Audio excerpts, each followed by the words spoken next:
Hey, hey, hey, we're back, we're black, we're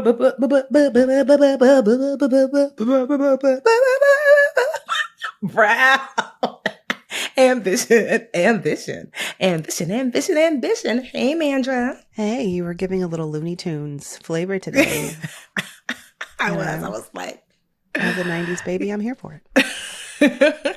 Hey, you. How's it going? Hey, how are you? Good. I got, can you tell I have lashes? Like, I not wish like, I could tell, but I always get the blurry Tiffany on this oh, you do? podcast stew. Yeah. Yeah. I was like, I look like you. I was like, look at me. You like look Mandy. Gorgeous. Your high pony always makes you look perky and like, let's go team. Yeah. Like, I was looking at your lashes. I was like, why do my falsies like look like Mandy's every day? I'm like, are you even wearing mascara, Mandy? I am indeed. Okay. So don't feel bad. Yeah. Rio and I got together. He watched me get ready today. It was pretty hilarious. So he's got blush on his cheeks and eyeshadow in his eyes and Lord knows what else. That's cute. You look gorgeous. Thank you. So do you. You know, I want to bring back our OG segment, BA Buzzworthy. Maybe we should call it the BA Buzz. Let's just come up with a new. Okay, I like that, BA Buzz. There seems to be a lot happening in the news that's highly relevant to the pockets these days. My husband and I sat down last week just to have like a financial check-in because now that I have my own business, he's like, hey, you you making money? I mean, just let me know if I need to stop watching these Rolex YouTube videos. And so we had like a real heart-to-heart, like where we're at in our finances and this government shutdown, he will be impacted. So today we're taping on the 25th. The government, Congress, our elected officials have until the 30th to make a budget plan, make a budget deal, or the government will shut down 4 million workers, including my husband, will be instantly furloughed. But here's the shitty thing. He still is going to have to go to work because I know in the last shutdown, which was it was 2019, he was home for over a month. Or he was furloughed for over a month, but he still had to go in because if you're designated essential, you have to show up and work for no pay. Do you ever get that money back? Well, thanks to a law that went into effect in 2019, now if you're a federal employee, you are guaranteed to get your back pay. So at least you can show up to work knowing, okay, I'm going to get a pay. But you don't get paid, though. Like, you have to wait for it. That's very Nigeria. No shade to my Nigerians, but like literally, for real, like so many teachers and government officials and police officers, there's this pause in pay for whatever political reason, and they hope they get it, back. Wow, that's really scary, though, because, I mean, who can afford to work for free? I'm saying. Nobody. So I did look up some resources, though, and I'll give my husband some credit. He was like, you should talk about this on the podcast. And listen to him. He never brings up our podcast if he can afford it. Anyway, so he said that a couple of banks, actually, USAA and PenFed Credit Union, are offering 0% interest loans up to $6,000. Okay. Don't get excited unless you already have an account with them because you have to have an account there. And you have to, there's some, some rules. I think for USAA, you have to specifically have direct deposit from a federal employee, like paycheck system going into your account. But if you, hit the requirements and you are going to need a bridge for the next, potentially month plus, I don't know how long it could be, that's for sure an option.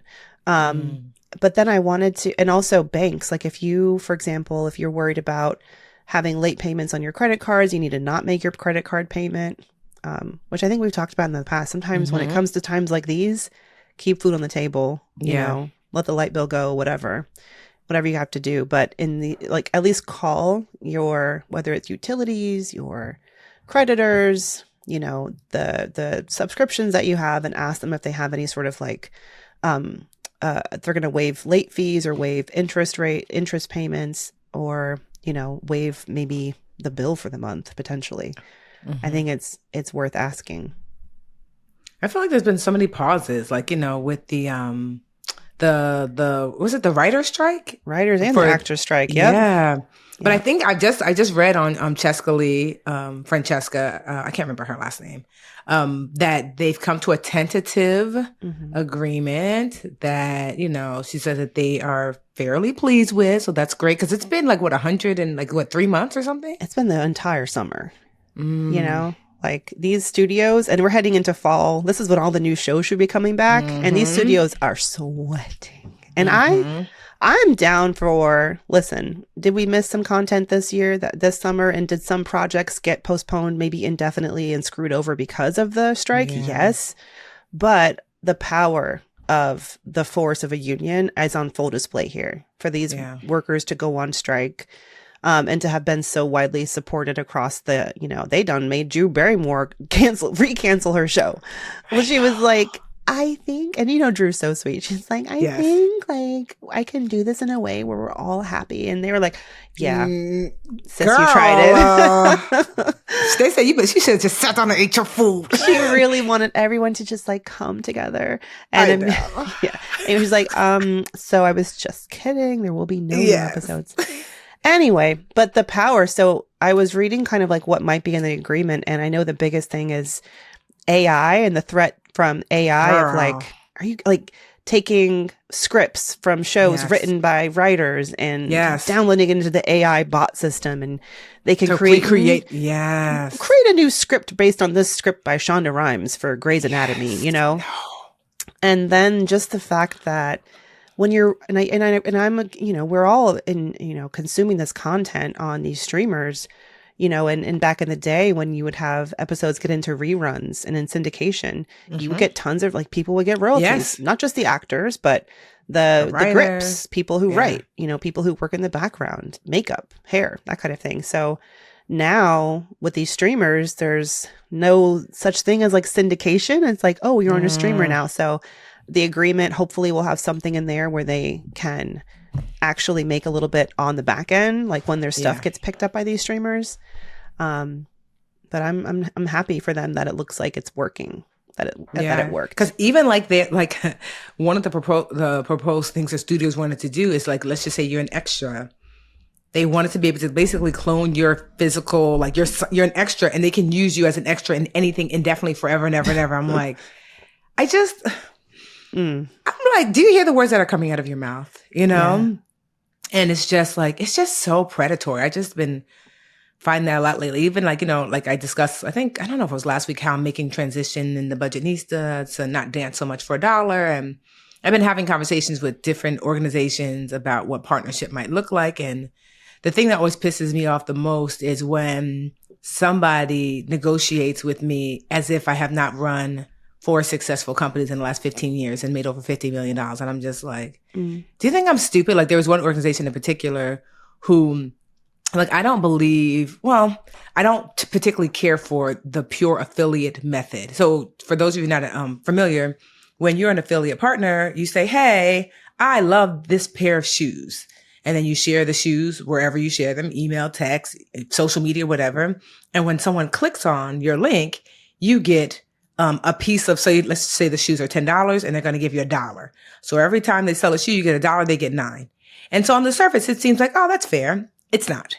Because let's just say, I love these shoes. And what typically happens when I see something on social media, I think to myself, those are cute shoes. And then I see them again because you post them, those are cute shoes. And then one day, 2-3 months later, I'm on wherever and I'm like, let me go ahead and buy these shoes. Where's your link? I don't know. I'm not even thinking about you and your link, but you've introduced those shoes to me. Where is the compensation for that? And then you will, that person or a series of influencers or people will have infused this company with all these new customers, only a small portion of which, because everyone's not ready to buy in that moment.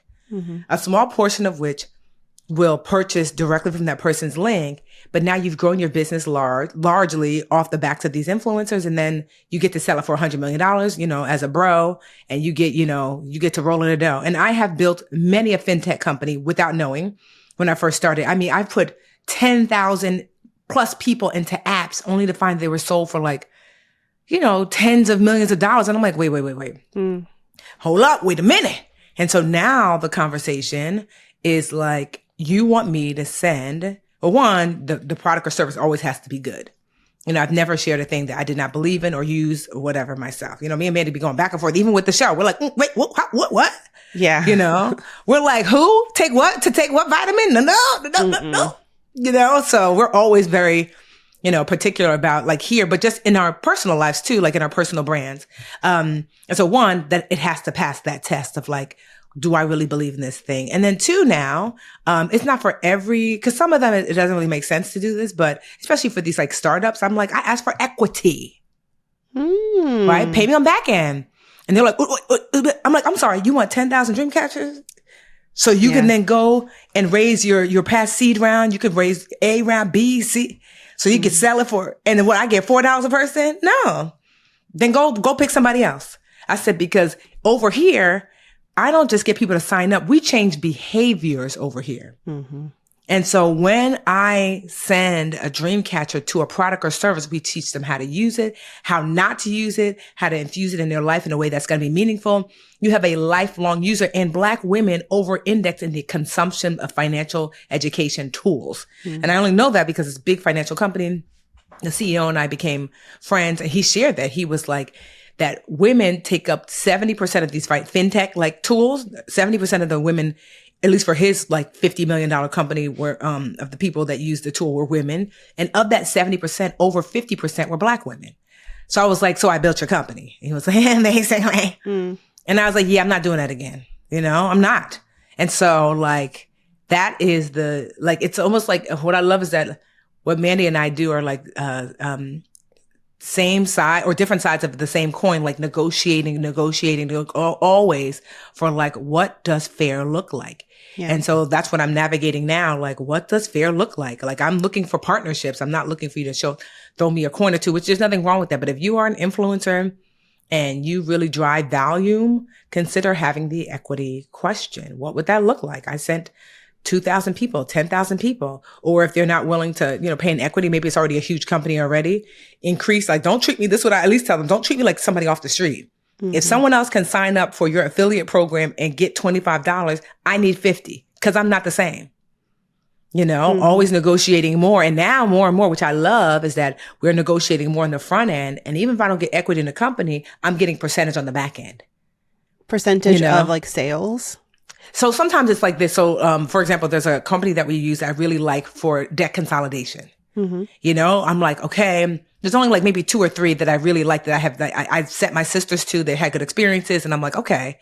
And so it used to be, we'll pay you, like, make it up a number, $25 person that signs up. And I was like, yeah, like on my team, we have this, Carol is our efficiencies manager. And she was like, wow, I'm doing the math. We've sent, you know, hundreds of thousands, if not millions of dollars to them. We should get a cut of the percentage of the debt they're consolidating.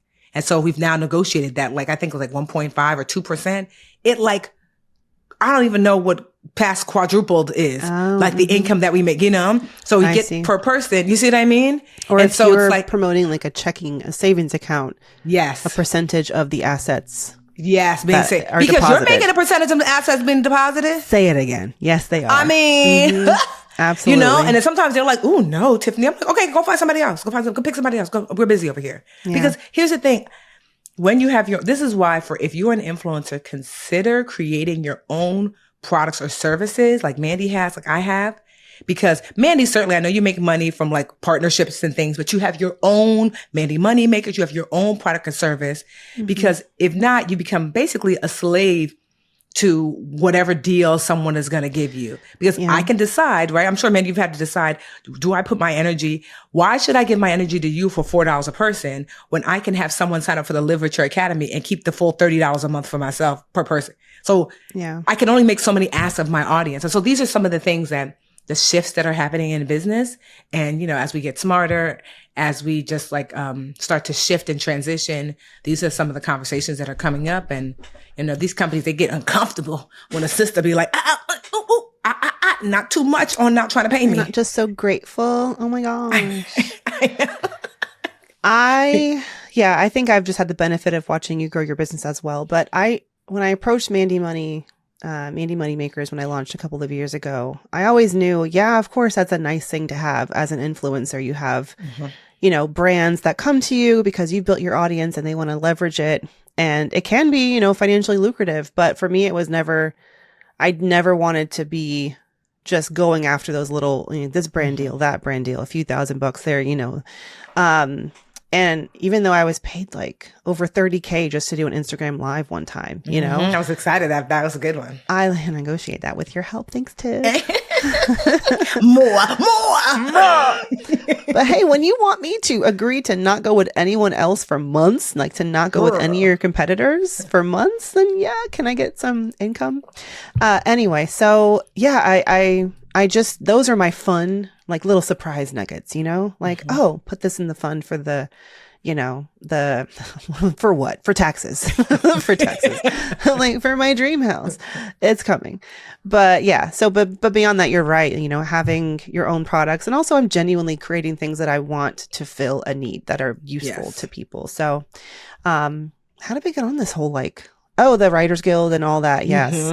Creating your own thing instead of waiting for everybody to just pay you. I got to pick your brain because I'm going to FinCon. Okay. I'm going on our anniversary trip to FinCon by myself. Aww. And I'm going to go and just have I'm just going to have dinner for two, but your seat will be empty and I'll just talk to you. You pour a little something out for the homie that's not here. I know it's your birthday week, but it's New Orleans and it was where you and I met in person. I know. So took a walk. It is. Right? Sat by the river. It was so cute. Just, the origin. But I'm going and I'm hosting my own breakout session, and and I pitched it months ago and I'm like, oh yeah, that. But it's going to be how to bank your brand, tips for negotiating your contracts and negotiating your brand deals. So Tiff, I'm going to be downloading your brain a little bit for that too. Yes. But let's get back to the BA buzz. Okay, so we talked about the government shutdown, the writers' strike and actors' strike. Let's talk about student loans. Girl, all my friends are like, hey, October. Instead of winter's coming, October's coming. Is it October 1st? I don't know. I was trying to find, it said, everything even says, even on their website, like the government website, it says they will be due sometime in October. I'm like, what does that mean? Does that mean that if we're doing really bad in the polls, we will extend it again? Girl. I don't know. It's really, not so clear. I hesitate to, I don't want to make it it is pretty partisan. But anyway, whether or not you support her, I feel like most of our listeners probably do. But AOC, Alexandria Ocasio-Cortez, she actually launched a really great, very educational series, nonpartisan series, just on the facts of what's going to happen when it comes to student loan payments resuming, and even people may be eligible for forgiveness and not know it. So I'd love to drop a link to her IG in our show notes, so you can, or if she has them organized somewhere. But I was watching a few of those and they were hella helpful, even just for me to understand. Yeah, I'm in here just looking. I'm just trying to I'm literally on studentaid.gov. And I'm not gonna lie, they're not as helpful as you would like them to be. It says student loan interest will resume starting on September 1st, 2023, and payments will be due starting in October. And maybe what they mean is that everybody's payment date is different. Maybe if you normally pay, so maybe that's why. We will communicate with borrowers from now on until their first payment due date. So that's what. Yeah, so basically your interest has already started, and payment whenever your normal pay date is. Yeah. Call your servicer. Call them. See what's happening. Make sure you got it hooked up to the right bank account. It's been 3 years. Over 3 years at this point. From this pause in student loan payments. I do have a little silver lining. If you're wondering, those forgiveness programs, because AOC talks about that in her messages about, you may be eligible for forgiveness or debt cancellation. So, look into what, your potential eligibility is. One of my Mandy moneymakers, I won't put her name out there, but we just talked the other day. She has worked for years for a community college and had over $200,000 worth of debt because she went to law school. When you look at this person's resume, I'm just like, wow, you love you some school. You're very smart. But went to law school. She went to grad school, had all these degrees. Anyway, over $200,000. But because she had worked over, I forget, it's 10 years in public service. She got a letter the week after she was laid off from her job. She got laid off in May. I just met her this past September. But anyway, she got let go in May. And then like the week after she said she prayed to God for like a sign that he still had her back and that she was still in, doing the right thing. And she got her loans forgiven through PSLF. Yeah. Yes, that was G-O-D. Yeah, All you of know it me. Yeah. So, for those of you who are wondering if you're eligible, those things are still happening. So, we can post something for some resources in the show notes.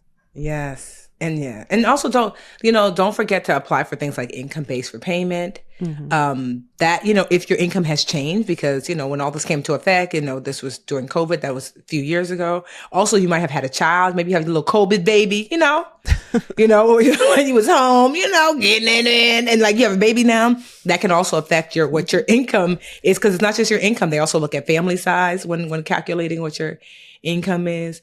And so don't, to Mandy's point, like there was a doctor who, she was too, got her loans forgiven. And she said if she would have had to pay all that back with interest and everything else, it was close to $1 million. Like, wow. Like if she would with how many years and the interest pay, and she was just like, so she didn't owe $1 million. She owed like maybe a few $100,000, but she was like, if I had to pay them and finally pay them off at 40 or 50 or whatever, it would have been close to that. That's life changing. Yes. And this is a woman, she's in her 50s. So imagine, she's like, I was going to die with this debt. Mm-hmm. It's 200 something thousand. Yeah. Well, if you're loans that just affects everything. I don't think people realize that when it comes to your debt, it affects whether or not you can purchase a home, because they take that into consideration, your debt income. Your debt, your debt to income ratio is like the second most important number to your credit, when you're looking to purchase a home.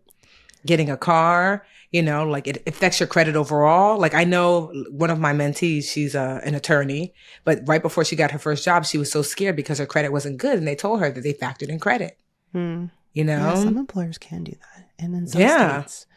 Yeah. Especially if you're in a finance kind of space. Yeah, girl. They're like, no, you're not handling this money with your 500 credit score. They're like, you'll be siphoning off money.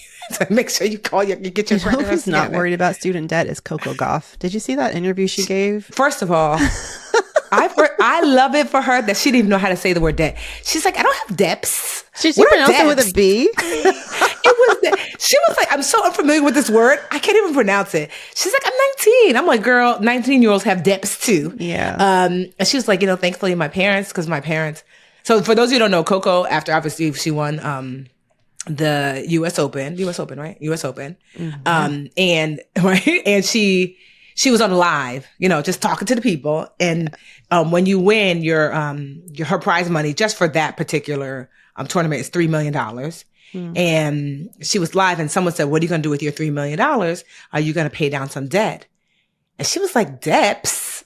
I'm unfamiliar with debts. She literally said, I don't have debts.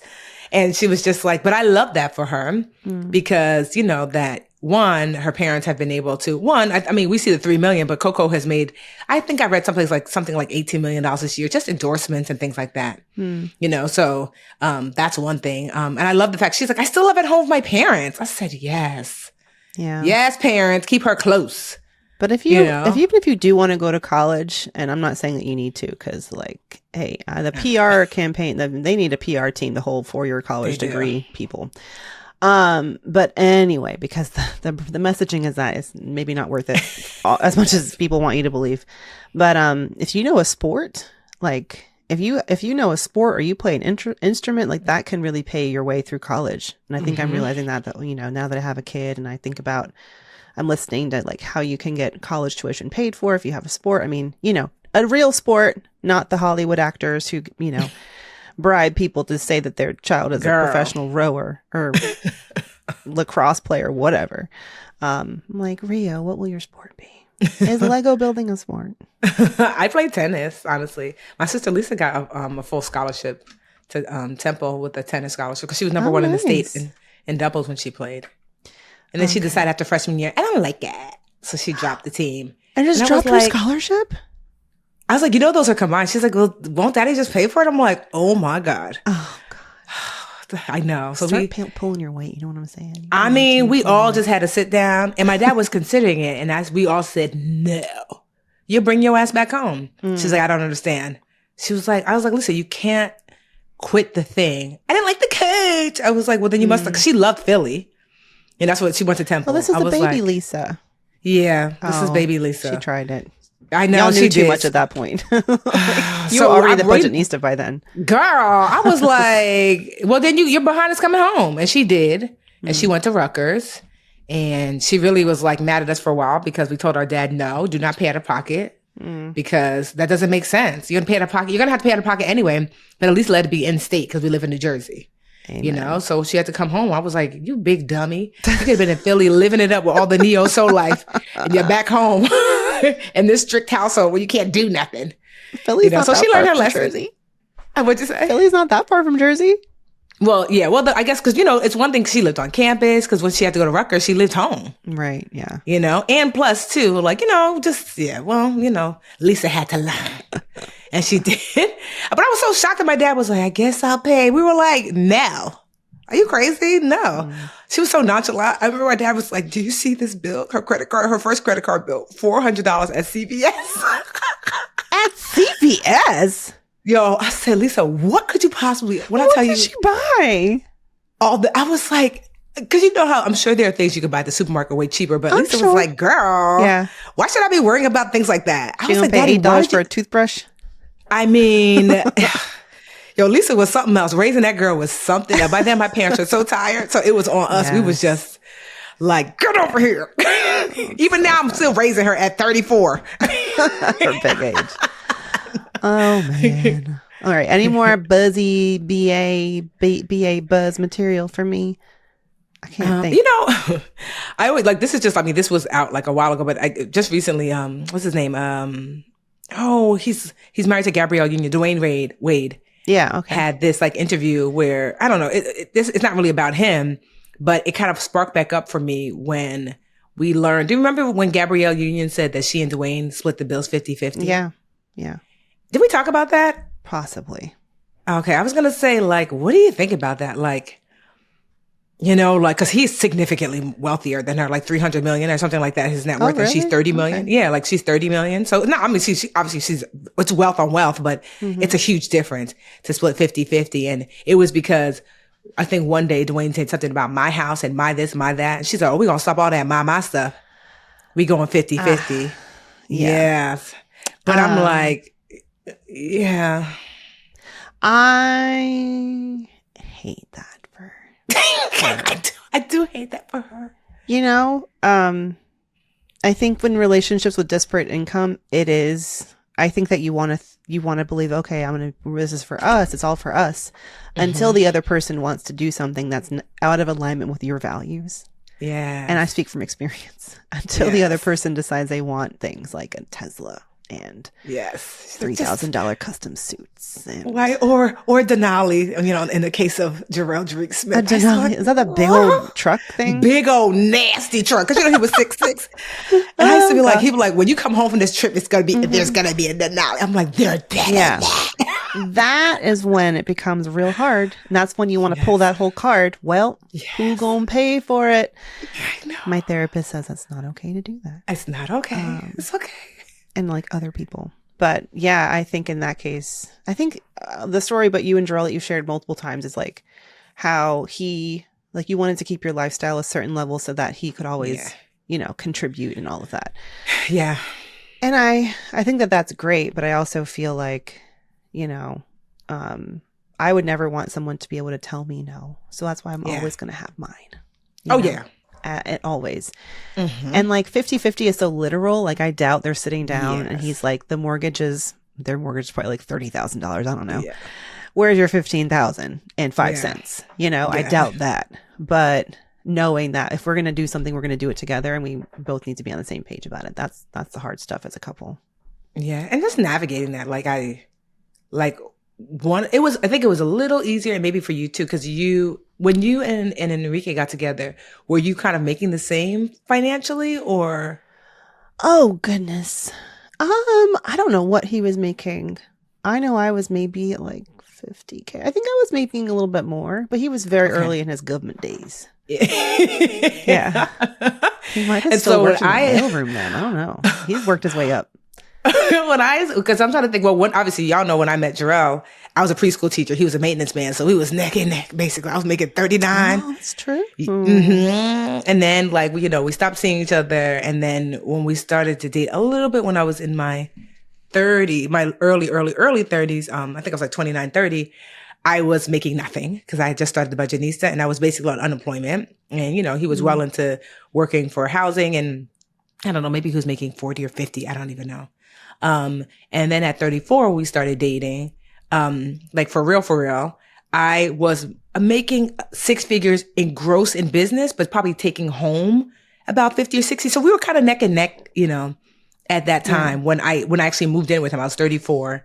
And so, yeah, in the halfway hood we were living, but he paid all the bills still because I moved in with him and I said, do you want me to go half? Because it was a halfway hood. So, and he worked for housing and he was like on call. So we had a really nice townhouse, but it was still housing property. So our rent was only $920, and I was like, do you want me to go half? He was like, I got it. And so I didn't have a car note.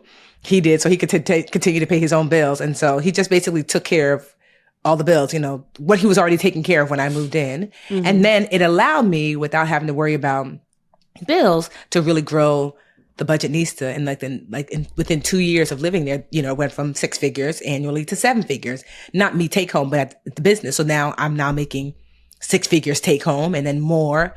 And so I think that made it a little easier because it wasn't like how I am now trying to navigate dating, where it's like I, can make, and I've made 7 figures take home, multiple 7 figures take home, at least high 6 figures take home.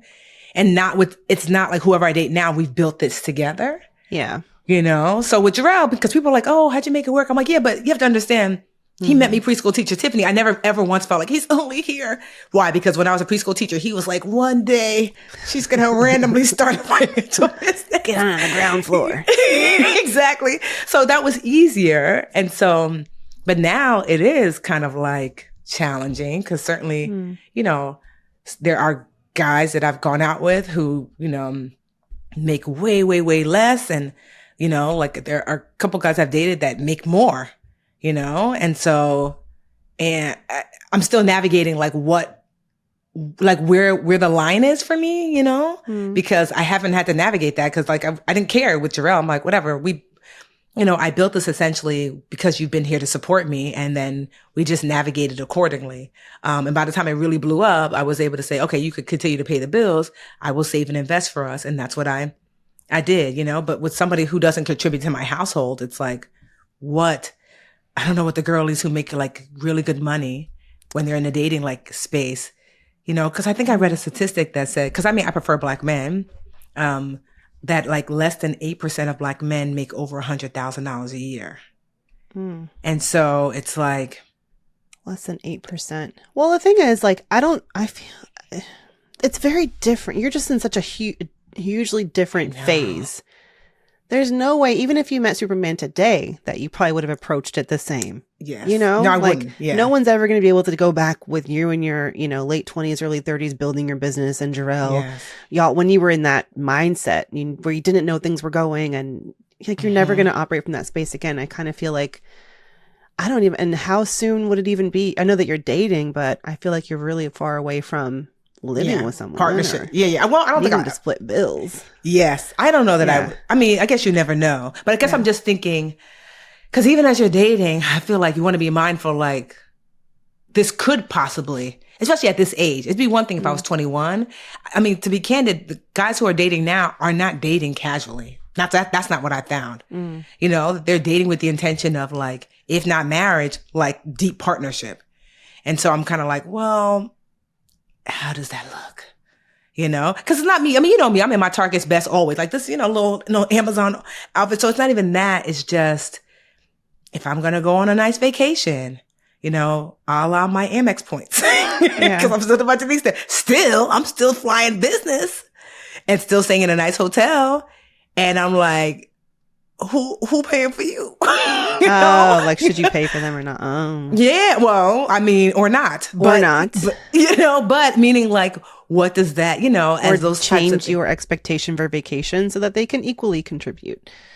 Yeah, but I don't want to high economy anymore. So that's the kind of things that it hasn't come up yet because I've not traveled with anyone or whatever. But, as you're dating, I'm just like, I'm thinking about that now where, before I was like, no, I wouldn't mind dating somebody who made less. I'm like, no, you're talking about Jarrell. That was a very specific, we came up together. This is different, like, yeah. So I don't know. It's just something that I just been thinking about as I'm dating like all these different ranges. Like, there's one guy, he was a teacher. I mean, teachers make a solid, but not a ton. Because my rule used to be before, you have to be able to make enough to take care of yourself and your responsibilities. That's like at the bare bones. Make enough to take care of yourself and your responsibilities. But now it's like, does that have to really change? Because that might mean that you can't go on a trip with me because you have just enough to take care of yourself and your responsibilities, but nothing excess, Or does it get awkward? Like, I have this beautiful condo. Wait till you see it, Mandy. Like, it's just coming along like beautifully. Oh my gosh. It's giving wealth. Even my most cynic sisters are like, oh my God. Right. And so like, when you come over, are you going to feel intimidated by that? Yeah. Or you're going to think like the thing, cause I'm really simple. Like I love a poem and a card and tulips from Whole Foods. Or you're going to think that you have to like spend a whole lot of money in order to like, I don't know. These are just things that have just been coming up of like where I am. And I just never thought about that before. And also too, not that most men are not gold diggers, but you think about that. Like, is that a thing that you'll get like a guy who was like, hopefully she'll pay for things. I find most men are not like that. I'm assuming, but I don't know. I haven't been in a dating pool long enough to be like, what's the temperature? Are there gold digger guys? Is that like is there an uptick? I mean, I'm sure they exist. Don't get your shoes stolen on a Tinder date like Homegirl did on TikTok. I feel like your perfect partner, your ideal partner is out there. And I don't know. I think you're going to figure it out. I feel like, and you're going to tell a very unique story of how it worked for you. Yeah. And anyone who's listening on a similar journey or in a similar place, like everyone's puzzle piece is shaped different, like the jigsaw of the relationship and the life. I choose optimism in terms of you're too fabulous, too bright, shiny, spectacular with your big life. If you so choose to share it with someone, you're too fabulous not to, and they will rise to that occasion. There will be someone, that's how I feel. Because a world where that doesn't happen just don't make sense to me. I'm not in a, like I said, the good thing I'm not in a rush, right? I'm not. I'm just like, wow, is this what y'all been doing out here in these streets? Navigating? Just, I like being inside the house. Like, cause your husband can work a nerve, but you're like, it's the nerve I know. Thanks for reminding me that. Yeah, it is cold out there. Girl.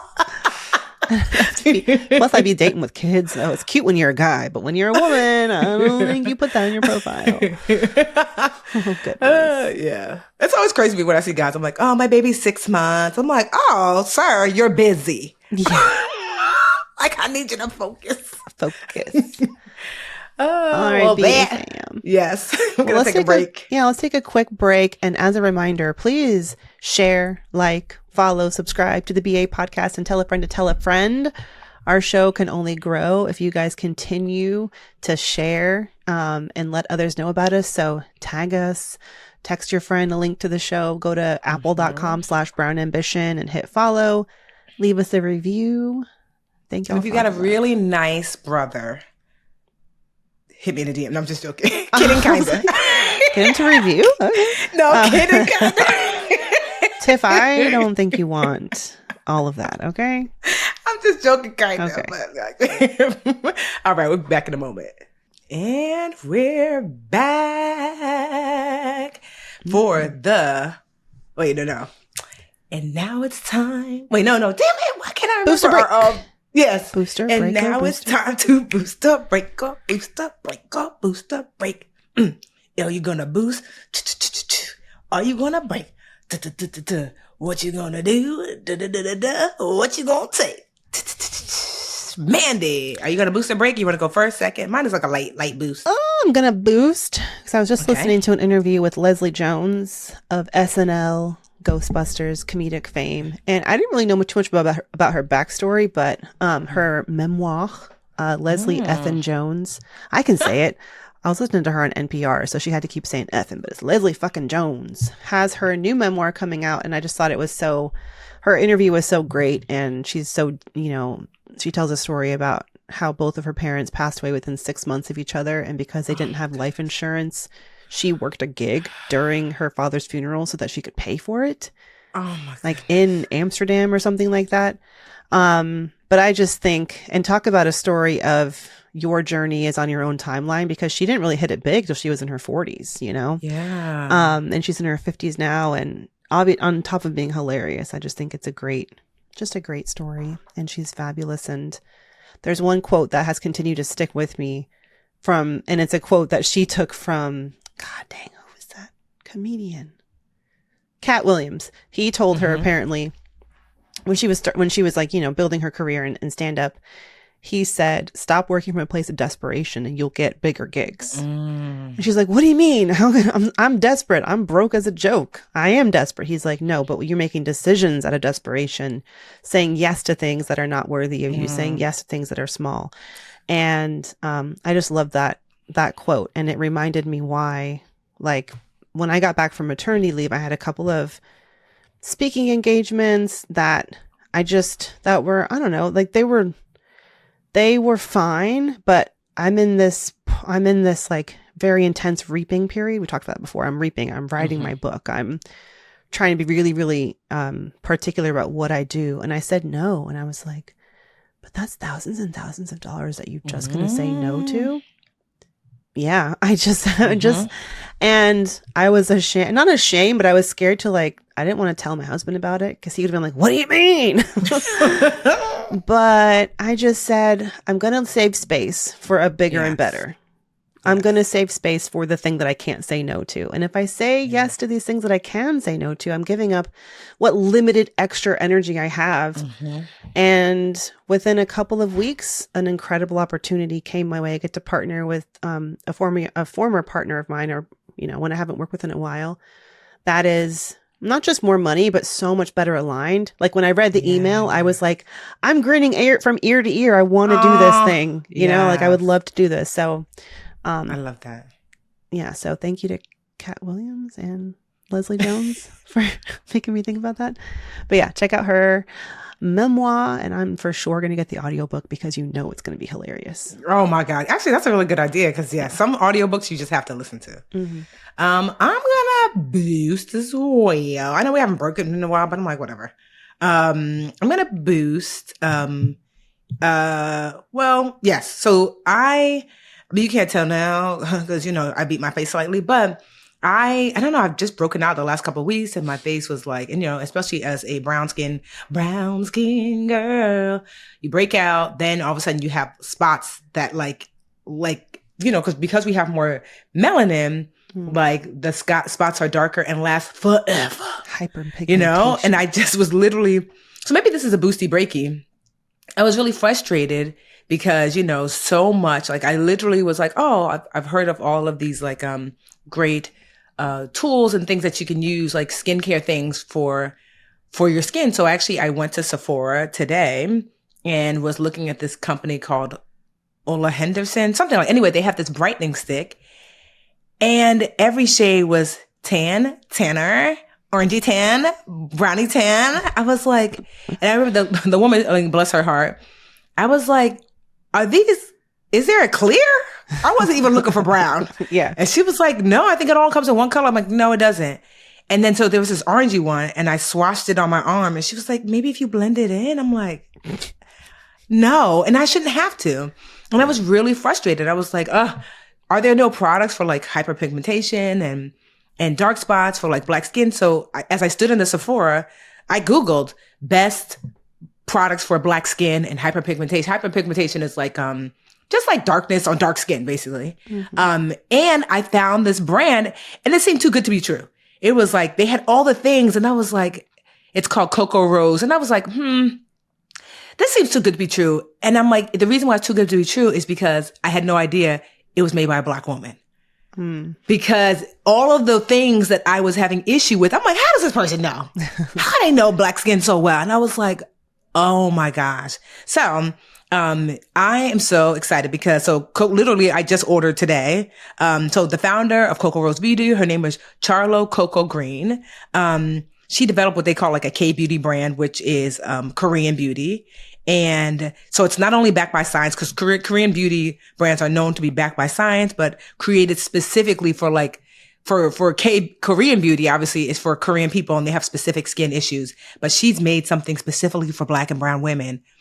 She suffered from acne for over 20 years. And when I tell you, if you follow her or follow Koko Beauty on IG, it is hilarious. So I don't know how many non-brown or black people know this, but like I have dark ass armpits. Like every black woman, it's just a thing. And then between your thighs, right next to your cootie cat, it gets dark there too, you know? And it's just, I mean, you know, that's just, there's extra melanin under your arm, between your legs. It's just, that's how it goes. And she has like these, like a magic stick that helps with like, ingrown hairs, that helps with like, hyperpigmentation there. It was just, I could have wept all the things, all the challenges that I face as a black woman when it comes to skin. Cause usually my skin is fine, but every once in a while it's not. It was like, here's a black woman that clearly is like, these are black women's issues. And plus, you know, who doesn't want to, as a black woman, of course I'd rather support a black woman owned brand. I just didn't know that. Did Rihanna have something? That's all I can think of when I think of like a black hair brand, black beauty brand. Honestly, I don't know. And also too, you have to understand that Rihanna is not. She is fair. She like it's owned by LVMH, like the largest, you know, luxury brand. So having like skincare created by black women for black women, just like, you know, I just was really happy, like, you know, because I was like, who owns this? Because they're saying all the right buzzwords. Oh, what black lady told them about our issues? And so, yeah. So it's Koko, C-O-C-O, Koko Rose Beauty. They're not, you know, sponsoring anything. I just was so delighted. First disgusted. That's my break by the fact that there was like nothing specifically for me, you know, because we tend to have, sensitive skin. Razor bumps are more prevalent. There's certain things that you just, you know, that you have to find a thing specifically for you. And we're always having to make do. And I hate that. They're always having to make do and making an orange. If I blended it, it'd work. I'm like, no, I want something for me. In the beauty industry, I'm dark skinned. Like that's about as deep as it goes, which is my privilege. So I bought like a bunch of stuff and I'm just like, yeah, I can't wait. So when you see me glowing, I mean, I'm glowing now just because, you know, I did a beat. But when you see me glowing for real without the beat, you're gonna be like, oh, I'm like, Koko Beauty. Koko Rose. Yeah, Koko Rose Beauty. I said Koko Beauty. I'm like, Lord knows I'll be messing up the name. Like Cocoa Butter? No, Koko Beauty. No, Koko. Koko Rose Official is the Instagram account. Go ahead on. Koko or C-O-C-O? Koko. Oh, okay. Koko Rose. Yeah, official. Yep. Got it. I will check them out. Yeah. Check them out, you know. So I'll, you know, as I start to use them, I'll give you some update to see, like, did I like, first of all, I love the fact they have women literally legs straight up in the air, rubbing it between their legs, like, yeah, you already know, you black here. Her marketing That's is a problem just top tier. I know I had, but I didn't know it was a problem I could solve, so I just never thought about it. But, I know, I'm like, whatever. But I'm like, oh, you mean there's a magic stick I can rub here? Okay. Like, so I'm just excited to try it because the before and after pictures on black and brown skin, just unmatched. So she's got a bunch of stuff. Yeah. Well, thanks for sharing, Tiff. All right, BA fam. We're going to bid you adieu, but do not go far because you will hear from us on Friday.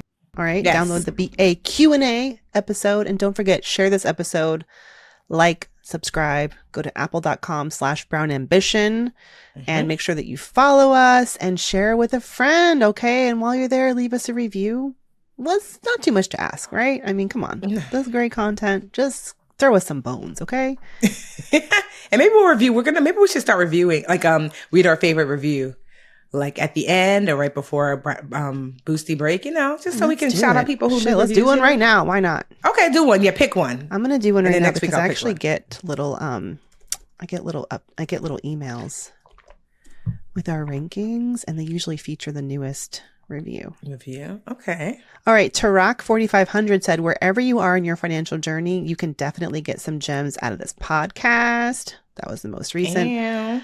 Brown EA2 says, I love listening because it's so much more than a podcast about money. Tiffany and Mandy are so real and personable. I appreciate their candidness and vulnerability. They offer so much useful advice. Oh, I love it.